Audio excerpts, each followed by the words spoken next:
Hi, this is Michael Carlin, President of henry+horne Wealth Management, with a 2-minute market update to make you a better investor.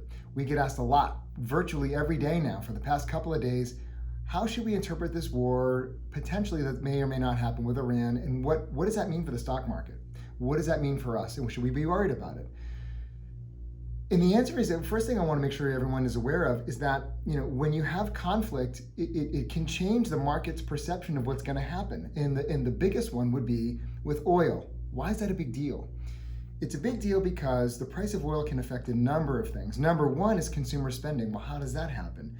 It happens that in cases where the price at the pump rises, what do we think happens to consumer spending? Consumers get a little bit more conservative and spend less, potentially. What happens to business spending when oil prices go up? That may mean that their cost of doing business goes up, and that may mean they make less money.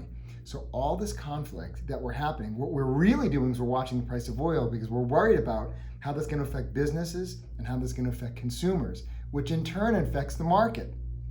That's the big kind of what to do, and what you really need to be focused on is what's the price of oil doing with this whole conflict. And right now it's been muted. It hasn't been a real big impact. And if you look historically, there's a great piece in Barron's that I read. There's been 9 events that we've had with the Middle East.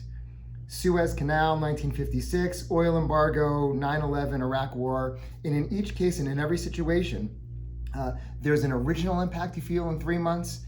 6 months later, the market has a little bit of a different reaction. And then 1 year later, in almost all cases and circumstances, the market was up even after all of those things happened. So what does that tell you? It tells you that pay attention to the price of oil. The market may get a little bit uncertain, but it typically means it's an opportunity to buy and invest long term. With that, take care and have a great day.